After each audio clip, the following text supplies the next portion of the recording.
এই দেখো। নমস্কার, কেমন আছো সবাই? আশা করছি সকলেই ভালো আছো।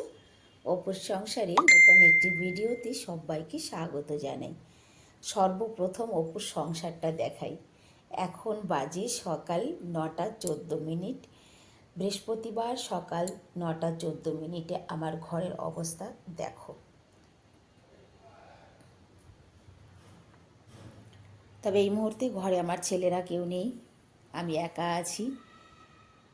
তার মানেটা বুঝতেই পারছো যে ঘরের এই অবস্থার কারণটা কি।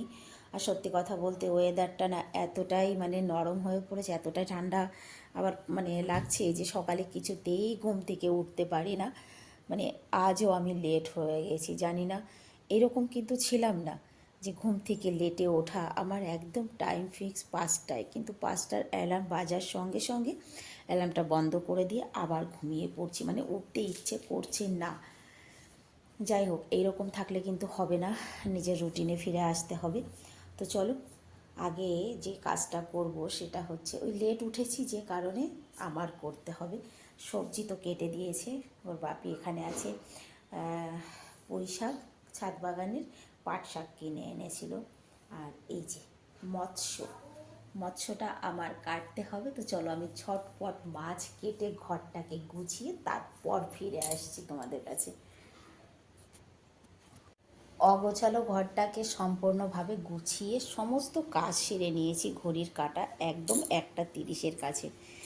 সমস্ত কাজের মধ্যে কিন্তু আমার রান্নার কাজটাও আমি করে নিয়েছি। তো কী কী রান্না করেছি সেটা তোমাদের সঙ্গে শেয়ার করি, কারণ কি আমি তো সেই সকালবেলা তোমাদেরকে বলেছি, তারপরে আর তোমাদের সঙ্গে কথা বলা হয়নি।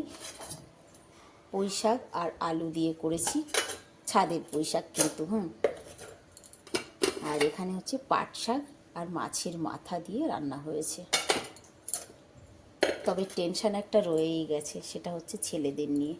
ভাত করেছি, আলু সিদ্ধ দিয়েছি ভাতে।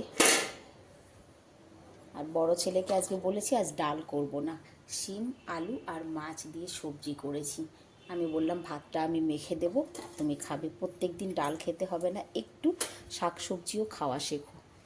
আজকে তো হ্যাঁ বলেছে, এবার জানি না হ্যাঁ বলাটা কতদূর ঠিক হবে।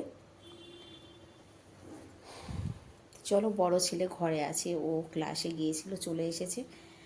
এখন আমরা মা আর ছেলে দুজনে খেয়ে নেব, কারণ ছোটো ছেলের আসতে আসতে সেই 2:30 পৌনে 3টে বেজে যাবে। খাবারটা খেয়ে নিই আমরা মা আর ছেলেতে। কী রান্না করলো সেটা তো দেখিয়েছি, খাওয়াটা আর কোনো সময় দেখানো হয় না, সত্যি কথাই। খাওয়ার সময় কে ভিডিও করে দেবে, ওই কারণেই দেখানো হয় না। আর আমি জানি আমি খুব বেশি ভালো ভিডিও করতে পারি না, তার মধ্যে যতটুকু পারি চেষ্টা করি। ভিডিও ভালো লাগলে অবশ্যই একটি লাইক কমেন্ট করবে। দুধটা ঠান্ডা লাগছে জানো তো, আজকে রোদ আছে কিন্তু মৌসুম একেবারেই ঠান্ডা। তো চলো আমরা ভাতটা খেয়ে নিই, দেখা হচ্ছে আবার খাওয়া দাওয়ার পরে। 4:45 বাজে, চা করতে এলাম, রুটি করতে এলাম, তার মধ্যে এসেছে টিভি লাগাতে। কালকে টিভি এসেছে, টেকনিশিয়ান এসেছে এবং টিভিটা লাগাতে যাবে। এখানে লেট হয়ে তো বাকি দেখিস কেন, শুরু করেছে লাগানো।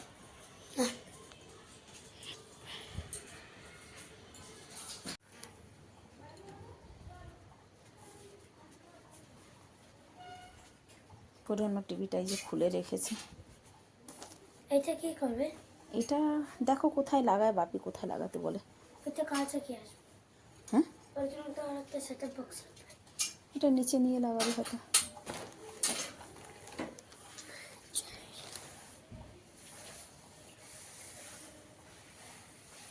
ওই কিলগুলো তুলে দাও, সর সামনে।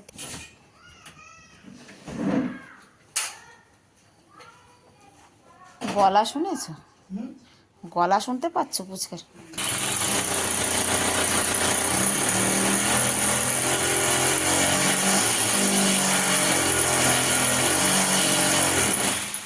এই বুদ্ধিটা তো বেশ ভালো, ধুলাবালি নিচে পড়বে না।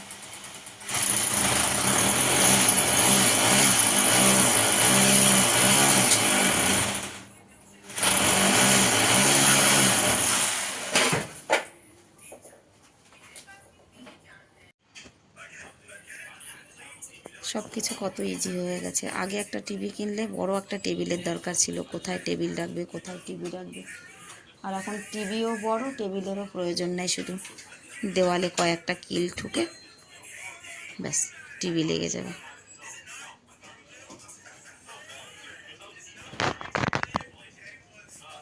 ওই ছেলে, যা নিচে গিয়ে কাজ নিয়ে বস। নিচে যা। গেট খোলা? হ্যাঁ। গেট খোলা আছে তো? না, হ্যাঁ? ব্যাস। প্রসাদ দিতে এসেছিল?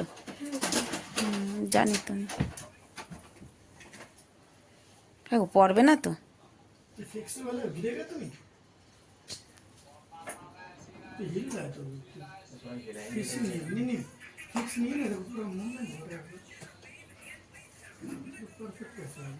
बिलो को होगा नहीं टाइट हो जाएगा टाइट हो जाएगा अभी नीचे से टाइट हो जाएगा हाँ करो फिर कोई बात नहीं वो करो कोई बात नहीं नीचे का कोई इसको टाइट हो करो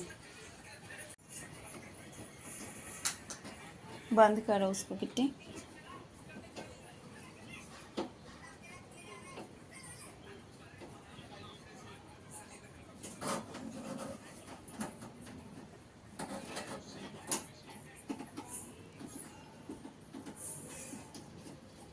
কেমন একটা আশ্চর্য ব্যাপার, এত বড় একটা জিনিস দেওয়ালে 4টা স্ক্রু দিয়ে লাগিয়ে দেওয়া হয়েছে। হ্যাঁ, আগে তো এত বড় টিভিই ছিল না, ছোট ছিল টিভি, অথচ টিভি লাগানোর জায়গা, টেবিল, এই নিয়ে লোকের একটা বিশাল চিন্তা। ठीक है इतना तो हिलेगा लॉक हो गया बाकी আমি এদিকে চা বসিয়ে দিয়ে চলে গেছি টিভি লাগানো দেখতে। হাতে আটা মাখা রয়েছে। প্রসাদ দিয়ে গেল বৈষ্ণোদেবীর পাশের বাড়ির, না আমার পড়োশি বৈষ্ণোদেবী গিয়েছিল তো প্রসাদ দিয়ে গেছে। থাকুক, চলো রুটি করে নিই। पायो जी मैनू राम रतने धन पायो।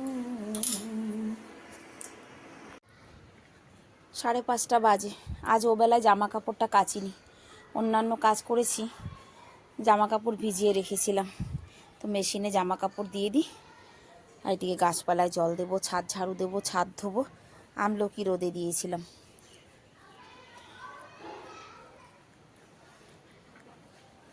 মানে আকাশের ভাব কি বুঝবে বলো, দুপুরবেলাও খুব মেঘ হয়েছিল, এখন আবার দেখো 5:30 বাজে, রোদের কতটা ইয়ে।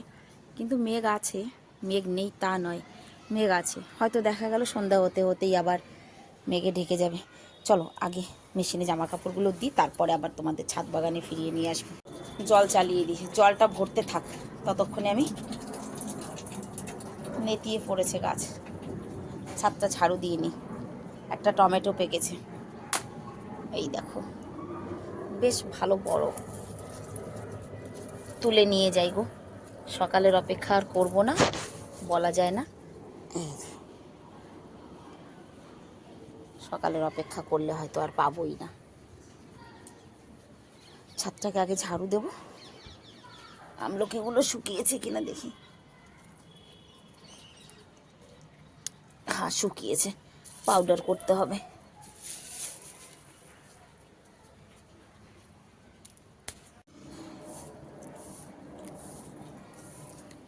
ঘর বাড়ি ঝাড়ু পোছা করা যেমন একটা নিয়ম, আমার কাছে ছাদ ঝাড়ু দেওয়া, ছাদ ধোয়াটাও তেমন একটা নিয়ম। হয় সকালে, তা না হলে বিকালে, বেশিরভাগই আমার বিকালে হয়। কারণ বিকালবেলা ঝাড়ুটা দিয়ে ছাদটা ধুয়ে রেখে গেলে না, সকালবেলা ছাদে এসে বেশ ভালো লাগে। আবার কোনো কোনো দিন আছে হয়তো বিকেলবেলাটা ছাদে আসতেই পারলাম না, সেই দিন সকালবেলা করতে হয়, যেমন গতকাল আমি সকালে করেছি। এই যে গরম পড়লে না, গাছে আর একবার জল দিলে হবে না জানো তো, তখন দিনে 3বার করে জল দিতে হবে গাছে।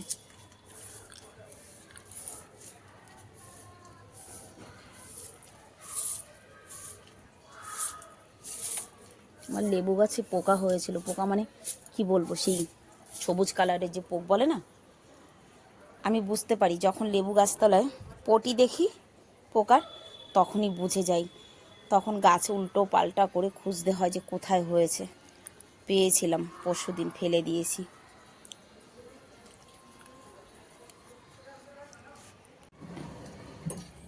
অ্যাকচুয়ালি মেশিনে কি হয়, এই পাইপ দিয়ে না জল দিতে, কারণ আমার মেশিনটা তো ছাদে, অনেক সময় লাগে জানো তো।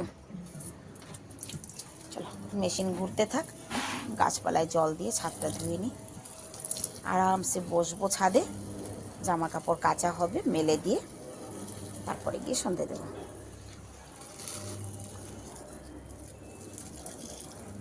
ओ कीर्ति, 6 बज गए बेटा। এই জবা ফুল গাছটা পাতাগুলো সাদা হয়ে গেল কেন বুঝতে পারলাম না কি কারণ। শখ করে গাছ লাগিয়েছি,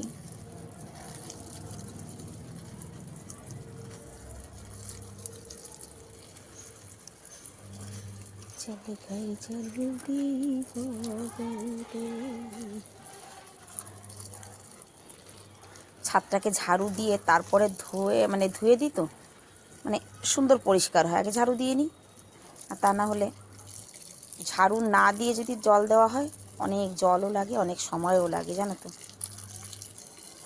ব্যাস আর একটা সপ্তাহ, আর এক সপ্তাহ পরেই আমার ছাদ বাগানের ঢক পাল্টে যাবে। কেন জানো? এই যে এই শাকের জন্য। জানি না, কালকে তো গাছে সার দিয়েছি, দাদাকে তো কিছু জিজ্ঞাসা করলাম না, কি হবে কে জানে।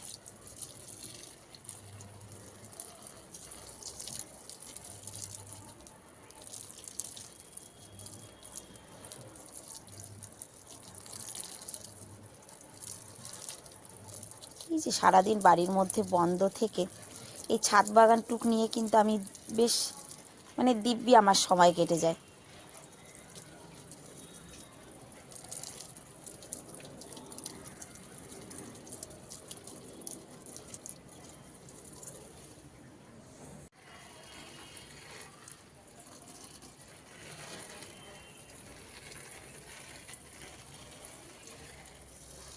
এই 2 বছর হয়ে গেল আমি কিন্তু পিপল শাক কিনে খাইনি। হ্যাঁ মা এসো, তালা লাগিয়ে চাবি ফেলে দাও ভিতরে।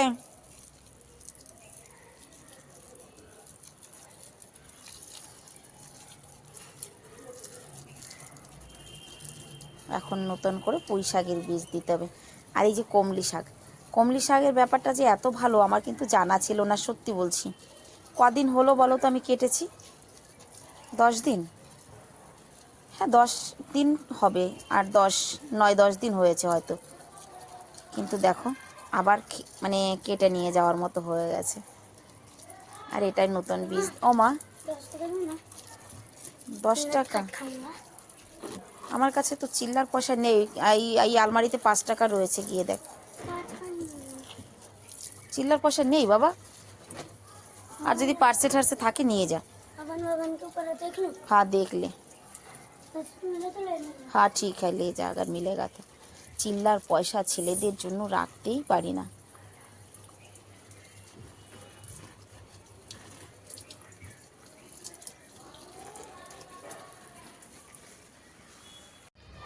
সাড়ে 6টা বাজে, জামা কাপড়গুলো কেচে ধুয়ে মেলে দিয়েছি।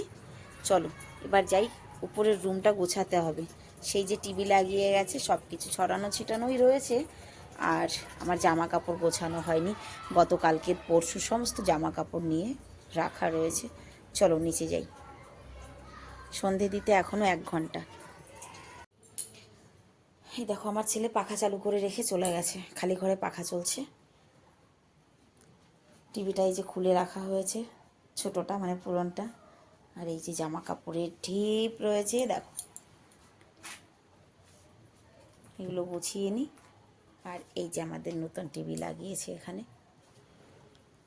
টিভিটা কেমন হয়েছে অবশ্যই কমেন্টে জানাবে। তবে কি বলো তো, আমাদের তো মানে জায়গা কম, শহরের বাড়িতে তো অল্প জায়গার মধ্যে ঘর বাড়ি হয়, তো সেই হিসাবে ঘর মানে রুমটা আর একটু বড় হলে পরে বেশ ঠিক ছিল, কিন্তু ছেলেদের ডিমান্ড না বাপি এই টিভিটাই চাই। অনেক জামা কাপড় অগোছালো রয়েছে, শুয়েছিল ওর বাপি সেই সব ছড়িয়ে ছিটিয়ে রেখে গেছে। চলো ঝটপট ঘরটাকে গুছিয়ে নিই সন্ধে হওয়ার আগে। সমস্ত ঘরটাকে সুন্দর করে একদম গুছিয়ে ফেলেছি, আমরা ঝাড়ু দিয়েছি, পোছা দিয়েছি, সন্ধে দিয়েছি। ব্যাস 7:30 বাজে, যাই রান্নাঘরের দিকে যাই, ধীরে ধীরে গিয়ে ডিনারের ব্যবস্থা করি, মানে ডিনারটা করি। 7:30 থেকে 8টার মধ্যে আমি ডিনার করি। চলো যাই নিচে।